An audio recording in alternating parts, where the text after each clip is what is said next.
আমি নিজেই ক্ষমা চেয়ে নিচ্ছি যে আমার নির্ধারিত সময়ের অনেকটা পরে আমাকে আসতে হয়েছে, তার জন্য দুঃখিত। এবং আজকে যেটা মূলত আমাদের বিষয় সেটা হচ্ছে পশ্চিমবঙ্গ বিধানসভা নির্বাচনকে সামনে রেখে শিলিগুড়ি বিধানসভা ক্ষেত্রের আমরা ভবিষ্যতে কি কি করতে চাই তার সংকল্পপত্র এখানে প্রকাশ করা। ইতিমধ্যেই মাননীয় স্বরাষ্ট্রমন্ত্রী মহাশয় শ্রী অমিত শাহ তিনি রাজ্যের সংকল্পপত্র প্রকাশ করেছেন, এবং এর আগেও আমি বলেছি যে রাজ্যের সংকল্পপত্রে উত্তরবঙ্গের জন্য যে বিশেষ দৃষ্টিপাত দেওয়া হয়েছে, বিধানসভার অভ্যন্তরে, বাইরে, রাস্তায়, দিল্লিতে, কলকাতায় যে যে কথাগুলো উত্তরবঙ্গের মানুষ কেন্দ্রের সরকারের কাছে প্রত্যাশা করেন সেগুলোকে আমরা লিপিবদ্ধ হতে দেখেছি। ফলে স্বাভাবিকভাবেই এই লিপিবদ্ধ কথাগুলো উত্তরবঙ্গ তথা পশ্চিমবঙ্গের মানুষের জন্য 2026-এ নতুন সরকার গড়বার পর সেটা বাস্তবায়িত করা, এটাই হচ্ছে আমাদের লক্ষ্য। আপনারা প্রত্যেকেই জানেন যে শিলিগুড়ি শহর আমাদের যে 33টি ওয়ার্ড নিয়ে গঠিত, এই ওয়ার্ডের শিলিগুড়ি মিউনিসিপাল কর্পোরেশনের অভ্যন্তরে সেখানে বিভিন্ন ধরনের সমস্যা রয়েছে। পরিষেবাগত সমস্যা, কাঠামোগত সমস্যা এবং পরবর্তীতে আইন শৃঙ্খলা জনিত সমস্যা সেটাও যেমন রয়েছে। বিভিন্ন জায়গায় রেগুলেটেড মার্কেট, বিধান মার্কেট, ডিআই ফান্ড মার্কেট, আমাদের জমির অধিকার মিউটেশন ইত্যাদি বিষয় নিয়ে দীর্ঘদিনের জটিলতা এখনো বিদ্যমান, ভাবনা চিন্তা রয়েছে।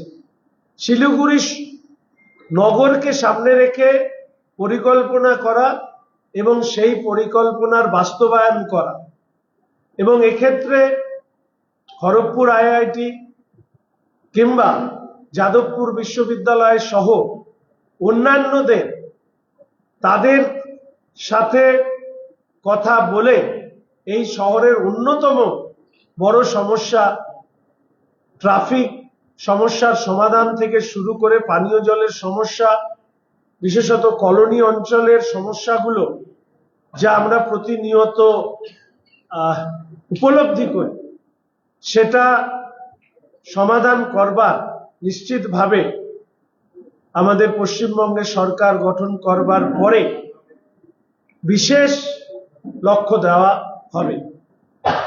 এবং আপনারা জানেন যে শিলিগুড়ি নিয়ে কথা বলতে গিয়ে আমি বারবার করে বলেছি যে নর্থ ইস্টের 4.5 করোড় যে পপুলেশন এবং উত্তরবঙ্গের 2.5 করোড় পপুলেশন, এই 7 কোটি মানুষের শিক্ষা, স্বাস্থ্য, বাণিজ্য প্রত্যেকটি ক্ষেত্রে, ইন্ডাস্ট্রি, সার্ভিস ওরিয়েন্টেড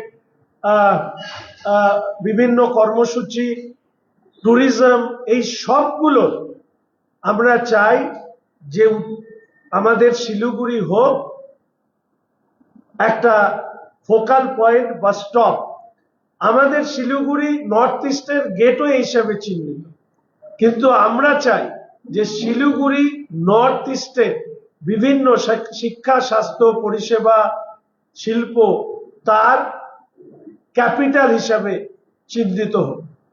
এবং সেই লক্ষ্য রেখে একদিকে যেরকম হাই স্পিড ট্রেন করিডোর তৈরি করবার ঘোষণা দেশের সরকার করেছে, মাননীয় প্রধানমন্ত্রী কেন্দ্রের সরকার করেছে, ফলে আগামী দিনে শিলিগুড়ি কলকাতা যেতে যত সময় লাগবে, শিলিগুড়ির থেকে দিল্লি যেতেও ঠিক ততটুকু সময় লাগবে এই পরিকল্পনা যেরকম আমাদের রয়েছে, এবং তাকে সামনে রেখে শিলিগুড়ি শহরের মানুষের গড় আর্থিক রোজগার সেটা যা আজকে 10 থেকে 12,000 বা তার থেকে একটু বেশি, সেটাকে আমরা 20,000-এর উপরে নিয়ে যাবার চেষ্টা করব, 20 থেকে 25,000।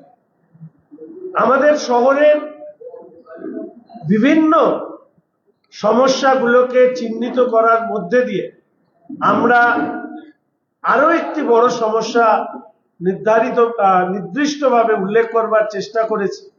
সেটা হচ্ছে শিলিগুড়ি মিউনিসিপাল কর্পোরেশনের বিভিন্ন ওয়ার্ড, তার আয়তনের জনসংখ্যার তারতম্য রয়েছে, এবং বিশেষত ওয়ার্ড নাম্বার 46 সেখানকার উন্নয়নের ক্ষেত্রে দেখা যাচ্ছে যে অত্যন্ত সমস্যার মধ্যে এই ওয়ার্ডের মানুষজন বসবাস করে। ঠিক একইভাবে অ্যাডেড এরিয়ার ক্ষেত্রেও একই ধরনের সমস্যা রয়েছে। ফলে ডিলিমিটেশনের মাধ্যমে একটা নির্দিষ্ট পদ্ধতির মধ্যে দিয়ে ওয়ার্ডের আয়তন এবং জনসংখ্যার উপরে ভিত্তি করে ভবিষ্যতে সম উন্নয়নের একটা প্যাটার্ন শিলিগুড়ি মিউনিসিপাল কর্পোরেশন এরিয়ায় আমরা করতে চাই। ফলে আমরা এই ম্যানিফেস্টোতে বিভিন্ন বিষয় উল্লেখ করেছি।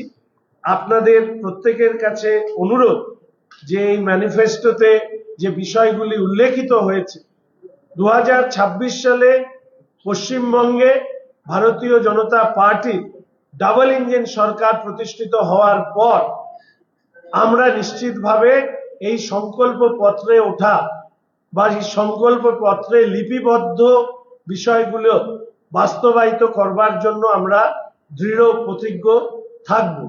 এবং এর পাশাপাশি আজকে অনেকেই আমাদের কাছে জিজ্ঞেস করেন যে বিধায়ক উন্নয়ন মূলক প্রকল্পে কি কাজ হয়েছে, তার একটি তালিকা ইতিমধ্যেই আমরা মানুষের বাড়িতে পৌঁছেছি।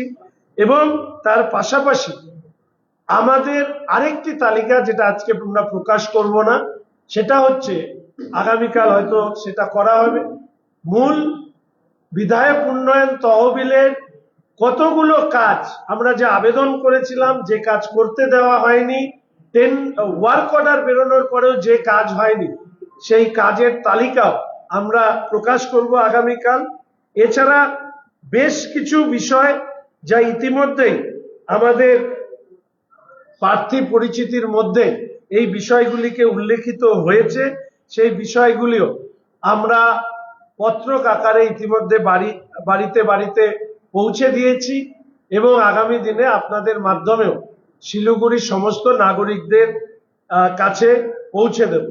ফলে আমাদের এই ম্যানিফেস্টোতে সমৃদ্ধ, কৃষ্টিশীল এবং দুর্নীতি মুক্ত শিলিগুড়ি গড়তে বিজেপি সরকার এই কথাগুলোকে উল্লেখ করে আগামী দিনে এক উন্নয়নের উজ্জ্বল ধারাকে বজায় রেখে নতুন শিলিগুড়ি গড়বার জন্য আজকে আমাদের এই সংকল্প পত্র আমরা আপনাদের সামনে তার উন্মোচন করব।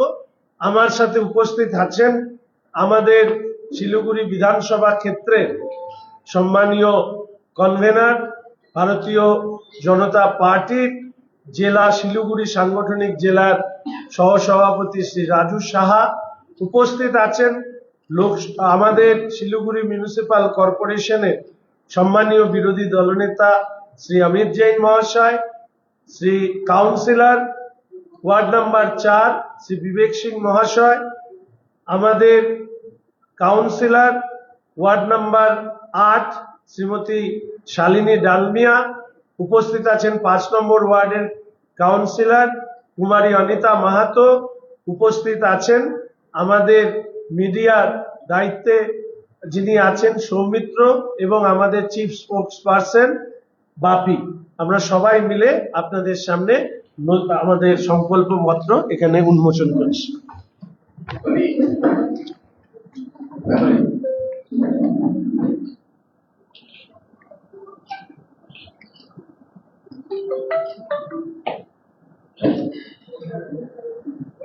আপনাদের কাছে এই সংকল্পপত্র আমরা পৌঁছে দেব, এখনই আপনাদেরকে দিয়ে দেব, এবং এগুলো আমরা বাড়িতে দেব, প্রত্যেক বাড়িতে এই সংকল্পপত্র পৌঁছে দেওয়া। যদি কোনো প্রশ্ন থাকে এই বিষয়ে আপনারা করতে পারেন। তারপরে আমাদের এখানে একটি জয়েনিং এর ছোট্ট কর্মসূচি আছে, সেখানে সেটা আপনাদের সামনেই সেটা আমরা করব। তার আগে সংকল্পপত্রকে সামনে রেখে কোনো প্রশ্ন থাকলে করতে পারি। সবাইকে দিয়ে দাও। কোনো প্রশ্ন? कौन सी बड़ी बातें हैं जो सिलीगुड़ी को केंद्रित करके एक तो हमारे सबसे बड़ी समस्या ये, আমাদের সবথেকে বড় সমস্যা হচ্ছে শহরের পানীয় জলের সমস্যা দূর করা, ট্রাফিকের সমস্যা এখানে দূর করা, মহানন্দা নদীর দূষণ দূর করা, শহরের অভ্যন্তরে পরিবেশকে সংরক্ষিত করা এবং শিলিগুড়ি পৌর কর্পোরেশনকে দুর্নীতি মুক্ত করা। এই 5টি বিষয় আমরা সর্বাধিক গুরুত্ব দেব, এবং এর সাথে সাথে আমাদের শহরের যে বিভিন্ন ধরনের মার্কেটগুলো আছে তার যে জমিগত সমস্যা, মিউটেশনগত সমস্যা, সেটা দূরীকরণ করা হবে, এবং আমাদের শহরের পরিষ্কার পরিচ্ছন্নতার সাথে যুক্ত থাকা সাফাই কর্মচারী থেকে শুরু করে আমাদের অন্যান্য যারা এই শহরের নাগরিকদেরকে পরিষেবা দেন তাদের বিষয়গুলিকে সম্মানজনকভাবে এটাকে তাদের সাম্মানিক দেওয়ার বিষয়টাকেও আমরা গুরুত্ব দিচ্ছি। इस बारे में मुझे ऐसा लगता है कि सभी लोगों के साथ बातचीत करने के बाद इसके बारे में हम लोगों को सिद्धांत लेना चाहिए। इलेक्शन के समय ये चर्चा एक तरह से मुझे लगता है बेबुनियाद है। मैंने विधानसभा के अंदर कभी भी किसी ने इस बारे में चर्चा नहीं किया है। तो इलेक्शन के समय में जब इस तरह के मुद्दे आते हैं तो मुझे ऐसा लगता है इस मुद्दे के ऊपर अच्छी से सभी स्टेक होल्डर की आलोचना करते हुए इसके सिद्धांत में आना चाहिए। और मैं आप लोगों को ये भी बोलना चाहता हूं, सिलीगुड़ी को चिकन नेक कहा जाता है, और ये चिकन नेक देश की सुरक्षा के लिए एक बड़ी विषय है। बहुत सारे लोग जिन्होंने इस चिकन नेक से नॉर्थ ईस्ट को अलग करने से, मूल भारतीय भूखंड से ऐसे बात कहा है, उसमें कहीं कहीं अभी जेल में है, और वो जेल में जो है उनको छुड़ाने के लिए जो तरफदारी करते हैं वो लोग हमारे इधर जो हिंदी जोट है उसका पार्टनर भी है। तो ये सब मिलके एक साथ में बैठ के इस विषय में चर्चा होना चाहिए। बहुत सारे लोगों की ये राय है कि सिलीगुड़ी को एक अलग जिला बनाया जाए, लेकिन इस मुद्दे सिर्फ अभी डिस्कशन करने वाला मुद्दा नहीं है बोल के मुझे मानना है। दादा, कल जिस तरह से विपक्ष ने महिला आरक्षण का विरोध किया वो बिल पास होते रह गए। सिलीगुड़ी जैसी जगह में आप रह के जो इंटरनेशनल लेवल का जुड़ा हुआ है, एक क्या कहेंगे आप? देखिए, ये लोग महिला विरोधी है, उसका परिचय उन्होंने दिया है इस तरह से बिल के खिलाफ वोट देके। मैं आशा करता हूं कि हमारे देश की महिला, हमारे राज्य की महिला इस बारे में उनका जो सोच है वो पश्चिम बंगाल के चुनाव में उनका भी एक अपना राय होगा। जिन्होंने महिला संरक्षण बिल का विरोध किया उसके साथ क्या न्याय विचार किया जाएगा, ये हमारे महिला लोग जरूर हमारे 23 तारीख को जो आने वाला चुनाव का दिन है उसमें अपना मत देने के समय ये याद रखेगा। দলীয় সংকল্পপত্র বেরিয়েছে, তারপরেও আপনাকে আলাদা করে সংকল্পপত্র বের করতে হলো। কোথাও কি দলের যে সংকল্পপত্র ছিল সেখানে কিছু কি মিসিং আছে? প্রথম কথা, আমাদের রাজ্যের সংকল্পপত্রের পাশাপাশি বিধানসভা ভিত্তিক সংকল্পপত্র বেরোয়, ফলে রাজ্যে ব্রডার অ্যাসপেক্টে বেরোয়। আর বিধানসভার ক্ষেত্রে আমরা বিধানসভার যে বিষয়গুলো আছে সেই বিষয়গুলোকেই মূলত চিহ্নিত করি। ধরা যাক আমাদের এখানে একটা রেগুলেটেড মার্কেট আছে, সেই চম্পাশাড়ি রেগুলেটেড মার্কেট, তার মিউটেশনগত সমস্যা আছে। এবার এটা সারা রাজ্যের রেগুলেটেড মার্কেটের সমস্যা নাও হতে পারে, এবং এটা আমাদের সর্ববৃহৎ রেগুলেটেড মার্কেট, ফলে স্বাভাবিকভাবে এই সমস্যাটা আমাদের বিধানসভার সমস্যা। ধরা যাক আমাদের বিধান মার্কেটের যে জমির সমস্যা, সেটা তো সারা রাজ্যের জমির সমস্যার সাথে উল্লেখিত হবে। ফলে যেগুলো বিশেষ বিশেষ বিষয়, যেরকম আমাদেরকে অনেকেই বলেছেন আমাদের এখানে আরো বেশি পাবলিক টয়লেটের দরকার, মানুষ বাইরের থেকে আসেন বিভিন্ন জায়গায়, তো এগুলো হচ্ছে শহরের স্থানীয় সমস্যা, যেগুলোর উপরে আমরা এই সংকল্পপত্র মানুষের যে ভাবনা, সেই ভাবনার থেকে আমরা করেছি। ধরুন আমাদের এই শহরে অনেক আছে ডেলিভারি বয়স, তারা বিভিন্ন সময়ে তাদেরকে এ প্রান্ত থেকে ও প্রান্ত ছুটে বেড়াতে হয়, তাদের ন্যূনতম বিশ্রামের জায়গাটুকু তাদের নেই, তাদের যে ফ্রেশ হবে সেই জায়গাটুকু নেই। তো এই বিষয়টা আমার সমস্যা, আমাদের এই বিধানসভা ক্ষেত্রের সমস্যা। আমার শহরে টোটো চালকরা আছে, তাদের একটা সমস্যা আছে। ফলে যেটা বিধানসভা কেন্দ্রিক সমস্যা, সেটাকেই সংকল্পপত্রে আমরা তুলে ধরবার চেষ্টা করেছি। শিলিগুড়িতে কান পাতলেই নেশার ব্যাপারটা অনেক শোনা যায়, সেই নেশামুক্তির ব্যাপারে কি ভাবা? একদম, এই পুরো বিষয়টি, আমার শহর যে ড্রাগসের দ্বারা আক্রান্ত হচ্ছে, নেশার দ্বারা আক্রান্ত হচ্ছে, বিভিন্ন ধরনের যে পাব, বার, রেস্টুরেন্ট এগুলো রয়েছে, সেগুলো নিয়ম বহির্ভূত ভাবে খোলা থাকছে, বিষয়টি উল্লেখিত হয়েছে। এবং নেশার বিরুদ্ধে সর্বাত্মক যে প্রশাসনিক ব্যবস্থা রাজ্যে ভারতীয় জনতা পার্টি ক্ষমতায় আসবার পরে একদম ঘুরিয়ে দেওয়া হবে এই ধরনের নেশা এবং তাকে ঘিরে যে চক্র, এটুকু কথা দিতে পারি। মাল্টি লেভেল পার্কিং এর জন্য আমরা কেন্দ্রের সরকারের কাছে আবেদন করেছিলাম, এবং সেই জায়গায় দাঁড়িয়ে তিনি বলেছিলেন যে এই বিষয়টি রাজ্যের সরকারের মাধ্যমে নিয়ে আসবার জন্য। আমি খুশি যে 2026-এ মানুষ ভারতীয় জনতা পার্টির উপরে আস্থা রাখবে। মাল্টি লেভেল পার্কিং শুধু নয়, স্টেট লিস্টে যেরকম যে বিষয়গুলো উল্লেখিত আছে, তার সম্পূর্ণ সুফল আমরা সারা পশ্চিমবঙ্গবাসী পাই। ফলে স্টেট লিস্টে যে বিষয়গুলো উল্লেখিত আছে, বর্তমান তৃণমূল কংগ্রেস পরিচালিত রাজ্যের সরকার সেই বিষয়গুলিকে বরাবর অবহেলা করেছে কেন্দ্রের সহযোগিতা নেবার ক্ষেত্রে। ফলে ভারতীয় জনতা পার্টির ডাবল ইঞ্জিনের সরকার প্রতিষ্ঠিত হওয়ার পরে মাল্টি লেভেল পার্কিং শিলিগুড়িতে গড়ে ওঠা শুধুমাত্র সময়ের অপেক্ষা।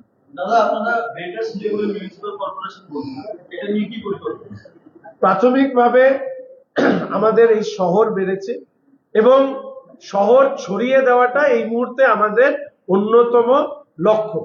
এবং সেখানে শহরের অভ্যন্তরে ভারী গাড়ি, সেটাকে তার লোডটাকে কমানো, মাটিগাড়ার পাশ দিয়ে যে রাস্তা সোজা নৌকাঘাটের ওদিকে যায়, সেখান দিয়ে কিছু গাড়ি বের করে দেওয়া ইত্যাদি বিভিন্ন ধরনের পরিকল্পনা রয়েছে।